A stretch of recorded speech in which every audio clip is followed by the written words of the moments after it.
guys, bersama saya lagi dalam Alright Nova Channel. Oke, ini dia perkembangan terkini. Ya, ekoran kekecohan, ekoran dakwaan rasuah yang dikatakan berlaku dia di antara pegawai immigration di lapangan terbang antarabangsa dan juga seperti mana yang didedakan oleh pihak ISPRM ya berkaitan dengan pendedahan dikatakan ejen yang terlibat sebagai orang tengah ya yang meminta suapan itu sahabat-sahabat semua. Jadi hari ini kita mau mendengar kenyataan terkini ya daripada Menteri Datuk Seri Saifuddin Nasution sebagai Menteri KDN berkaitan dengan perkara ini. Apakah penyelesaian, apakah tindakan yang dilakukan oleh pihak kerajaan.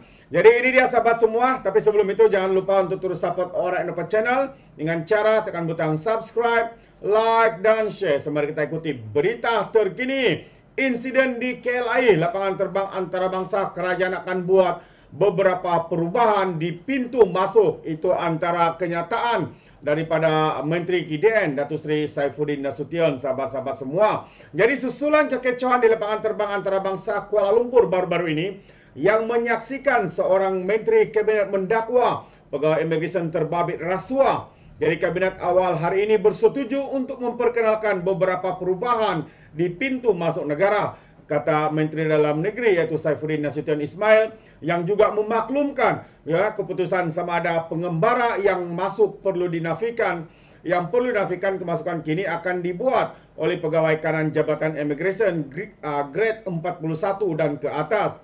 Jadi sebelum ini, kuasa untuk membuat keputusan sedemikian dipegang oleh pegawai grade 29 yang ditempatkan di lapangan terbang dan pintu masuk lain. Jadi Datuk Seri Saifuddin juga berkata, Kabinet turut bersetuju dengan cadangan kementerian untuk menyediakan meja bantuan di pintu masuk. Itu antara kenyataan beliau. Jadi pegawai yang mempunyai kemahiran berbilang bahasa katanya akan ditempatkan di sana untuk membantu pelancong yang berdepan kesukaran berkomunikasi dengan pihak berkuasa. Tadi saya bentangkan beberapa perkara bersifat maju ke hadapan, kata Saifuddin. Pertama akan adakan help desk, iaitu menempatkan pegawai yang boleh berkomunikasi bahasa asing terutama yang Mandarin, bahasa Inggris, bahasa Arab dan juga bahasa Tamil.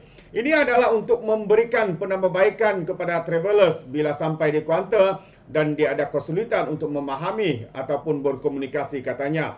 Jadi Saifuddin berkata, menjadi prosedur operasi standard SOP oleh pihak immigration di seluruh dunia untuk bertanya pelancong yang datang sama ada mereka mempunyai tiket pergi balik, alamat untuk tinggal di negara ini atau membawa wang tunai yang mencukupi. Ini jelas Saifuddin supaya pihak berkuasa dapat menghalang pengembara dengan pas lawatan sosial menyalahgunakan masa tinggal mereka untuk bekerja di negara ini. Bagaimanapun katanya kerajaan telah terlepas pandang keperluan untuk memaklumkan dengan betul kepada pelancong berhubung syarat-syarat ketibaan di Malaysia. Jadi tambahnya kita sedia bekerjasama dengan MAHB untuk naikkan banyak papan tanda supaya tahu apa yang ditanya seperti mana amalan biasa Jabatan Immigration Malaysia jelasnya. Jadi sementara itu Menteri Dalam Negeri juga berkata misalnya Kabinet mengambil maklum mengenai kewujudan perkara-perkara yang perlu diberi perhatian soal tata kelola atau soal berkaitan dengan insiden tersebut. Soal dakwaan ada beberapa amalan tidak baik berlaku dan sebagainya.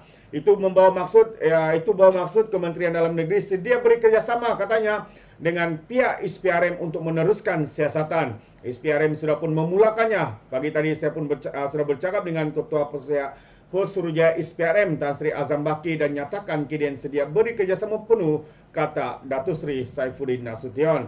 Wow, itu dia sahabat semua antara kenyataan terkini ya dan juga tindakan yang diambil oleh Menteri KDN khususnya. Dan saya percaya dengan perancangan dan juga apa yang mereka rancangkan ini boleh ya membawa ataupun mengurangkan ya kekecohan, menambah juga maklumat supaya travelers ataupun pengembara ataupun pelancong yang masuk ke negara kita memahami ya SOP yang harus mereka ikuti ya apabila mereka memasuki negara kita semasa berada di pintu masuk di immigration itu.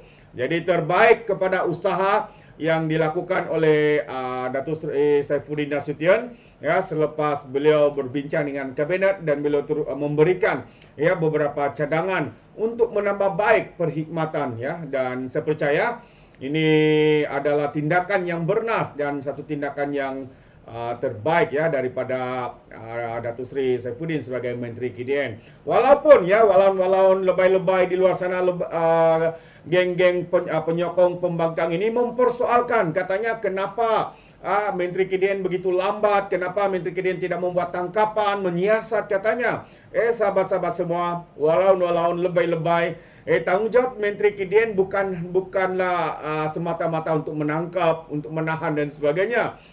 Kalau dia melakukan semua itu, dia sudah melangkaui tugas-tugas penjawat awam yang lain. Ya, karena kita percaya yang melakukan tangkapan ya selain daripada immigration, kalau melibatkan polis di Raja Malaysia dan apabila tangkapan yang menyiasat seterusnya itu adalah ISPRM ya, karena mereka ya yang terlibat juga di dalam penguatkuasaan ini, sahabat-sahabat semua. Tapi kita tahu pihak pembangkang akan memainkan isu ini. Mereka pula menekan kerajaan kononnya harus lucutkan jawatan Menteri Pelancongan ya, ataupun pecat dan sebagainya. Ini antara polemik yang mereka gunakan.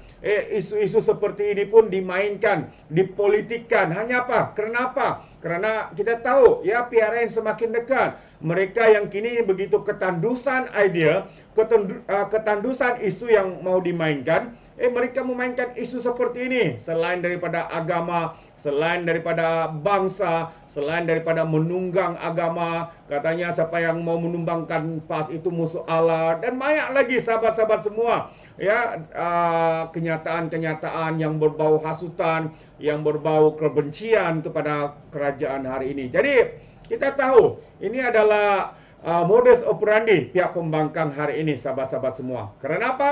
Seperti yang saya katakan, tidak ada isu yang mereka boleh mainkan. Kerajaan hari ini ya bersungguh-sungguh untuk memainkan peranan mereka, tanggungjawab mereka untuk menjaga kebajikan rakyat.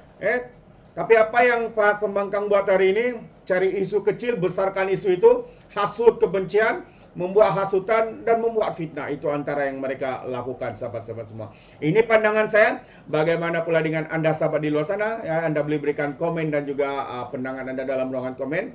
Tapi ingat, komen dengan cara berhemah. Jangan menjadi seperti Walan Walantit, lebay-lebay dan juga geng sapu bersih, termasuk juga geng Takut Anwar. Ya, apabila mereka memberikan komen penuh dengan hasutan, kebencian dan juga fitnah-fitnah melampau. Sepertinya mereka tidak punya otak, mungkin karena otak mereka tertinggal di dasar Laut Cina Selatan. Alright, sampai di sini saja. Sekali lagi terima kasih saya ucapkan yang sudah subscribe. Yang belum itu jangan lupa untuk support dengan cara tekan butang subscribe dan juga like dan share video-video yang ada di dalam channel ini. Jadi izinkan saya untuk mengundurkan diri, dan seperti biasa peribahasa mengatakan tapapun kangkap dua tahun keinginan. Dalam bahasa Melayunya, tepuk dadah, tanya selera. Sekian saya daripada Alright Nampak Channel. Kita berjumpa lagi dalam info dan update yang seterusnya. Sekian. Bye-bye.